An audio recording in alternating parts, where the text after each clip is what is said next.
मैं नहीं जानता कि मेरा असली जन्मदिन कब है। सर्टिफिकेट में 11 जून दर्ज है, इसीलिए मैं इसी दिन अपना जन्मदिन मनाता हूं। मेरे समर्थक भी इसी दिन मुझे जन्मदिन की बधाई देते हैं और उत्सव कहे या जश्न मनाते हैं। मैंने जब भी माँ से पूछा कि मेरा जन्म कब हुआ था, तो माँ ने कभी नहीं बताया। वह बस इतना ही कहती थी कि हमरा नइखे मालूम कि तहार जन्म अनहरिया में भइल या इजोरिया में। अनहरिया और इजोरिया हिंदू कैलेंडर का एक 15-15 दिनों का अंतराल है। नमस्कार, आप देख रहे हैं DailyBihar.com और मैं हूं रोशन झा।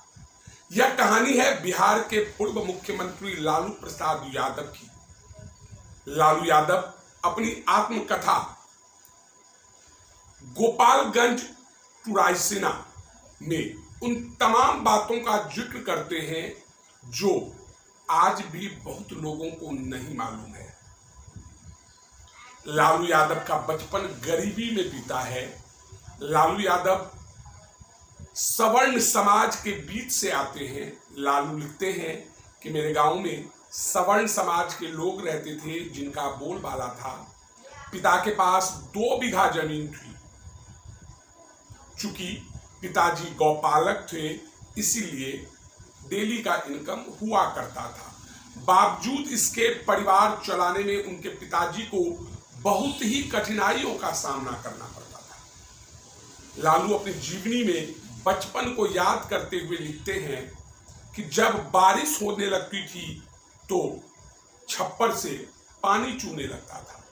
लालू को आज भी याद है कि भोजन साधारण हुआ करता था। किसी तरह से कहा जाए तो पेट काट लिया करते थे। घर में बिछावन ना के बराबर था। पहनने के लिए कपड़ा उनके पास मात्र एक था। यही कारण था कि लालू 5 से 7 दिनों तक नहीं नहाते थे। एक दिन नहाते थे पोखर में जाकर और घंटों बगीचे में लंगटा होकर बैठते थे और जब कपड़ा सूख जाता था तो वापस उसे पहन लेते थे। लालू को यह भी याद है कि बचपन में वो कभी कभी बिस्तर गीला कर दिया करते थे, अर्थात पैंट में पेशाब कर दिया करते थे, तो रात भर उन्हें जाग कर किसी तरह रात गुजारनी होती थी। लालू को यह भी याद है कि एक बार भूत से उनका सामना हुआ।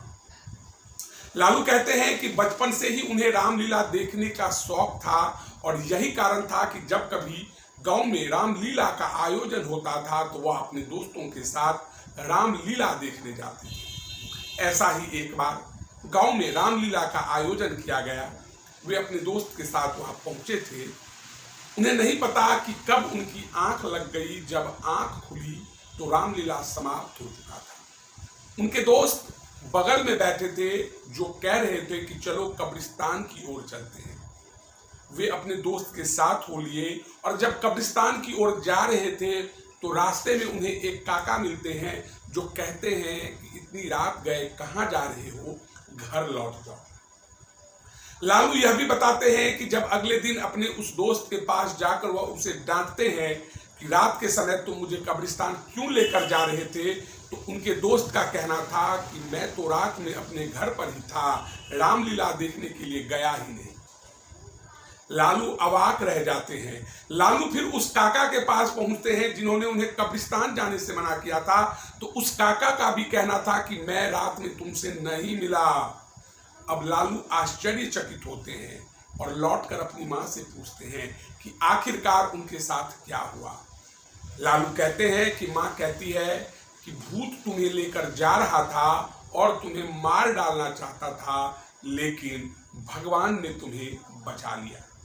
इस किताब में लालू ने उन तमाम जानकारियों को दर्ज किया है जिसे आप पढ़ सकते हैं या जिसे पढ़ने के बाद आप सोचने पर विवश हो सकते हैं कि लालू होना कोई आसान काम नहीं है। लालू को यह भी याद है कि एक दिन उनके गांव में एक फेरी वाला हींग बेचने आया था।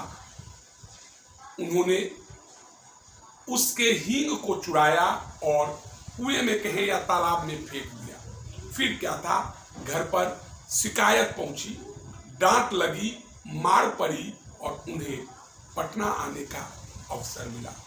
ऐसे तमाम किस्सों को हम आपको लालू यादव की कहानी नामक इस श्रृंखला में बताते रहेंगे। आज पहली कहानी है, आगे भी पढ़ेंगे और आपको सुनाएंगे। बहरहाल इस वीडियो में इतना ही। अगर आप हमारा यह वीडियो YouTube पर देख रहे हैं तो सब्सक्राइब करें, Facebook पर देख रहे हैं तो हमारे पेज को लाइक करें। धन्यवाद।